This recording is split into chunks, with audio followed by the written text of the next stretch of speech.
मेरा नाम सोनू कंवर, कक्षा 7 है। कलयुग समाज के अशुभ लक्षण।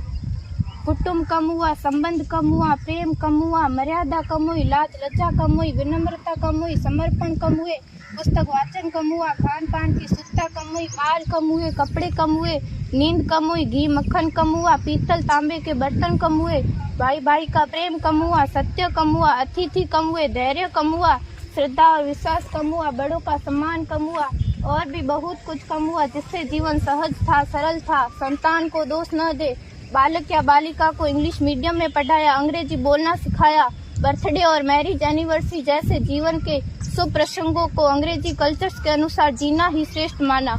माता पिता को मम्मी डैड कहना सिखाया। जब अंग्रेजी कल्चर से परिपूर्ण बालक या बालिका बड़ा होकर आपको समय नहीं देता, आपकी भावनाओं को नहीं समझता, आपको तुच्छ मानकर आपसे जुबान लड़ाता, जब आपको बच्चे में कोई संस्कार नजर नहीं आता, तब घर के वातावरण को गमगीन किए बिना, संतान को दोष दिए बिना एकांत में जाकर रो लीजिएगा, क्योंकि पुत्र या पुत्री की पहली वर्षगांठ से ही भारतीय संस्कारों के बजाय, मंदिर जाने के बजाय केक कैसे काटा जाता है, यह सिखाने वाले आप और अम्मी है। जब बच्चा पहली बार घर से बाहर निकलता है तो प्रणाम और आशीर्वाद के बदले बाय बाय कहना सिखाने वाले आप और अम्मी है।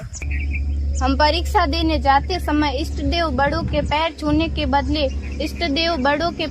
के बदले बेस्ट ऑफ लक कहकर परीक्षा भवन तक छोड़ने वाले आप और अम्मी है। बालक या बालिका के सफल होने पर घर में परिवार के साथ बैठकर खुशियां मनाने के बदले होटल में पार्टी मनाने की प्रथा को बढ़ावा देने वाले आप और अम्मी है। बालक या बालिका के विवाह के पश्चात कुल देवता देव दर्शन भेजने से पहले हनीमून के लिए फॉरेन टूरिस्ट स्पॉट भेजने की तैयारी करने वाले आप और अम्मी है। ऐसी कई ढेर सारी अंग्रेजी कल्चर्स को हमने जाने अनजाने स्वीकार कर दिया है।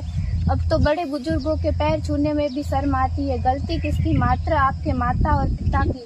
अंग्रेजी अंतर्राष्ट्रीय भाषा है, से काम काज हेतु सीखना है, अच्छी बात है, लेकिन इसकी संस्कृति को अपने जीवन में उतारने की तो कोई बाध्यता नहीं थी। अपनी समृद्ध संस्कृति को त्याग कर नैतिक मूल्यों, मानवीय संवेदनाओं से रहित अन्य सभ्यताओं की जीवन शैली अपनाकर हमने क्या पाया? अवैध संबंध, टूटते रिश्ते, व्यसन युक्त धन, थके हारे मन, छल भरे रिश्ते, अनुशासनहीन संतानें, असुरक्षित समाज। एक बार विचार जरूर कीजिएगा कि संस्कारवान पीढ़ी क्यों आवश्यक है।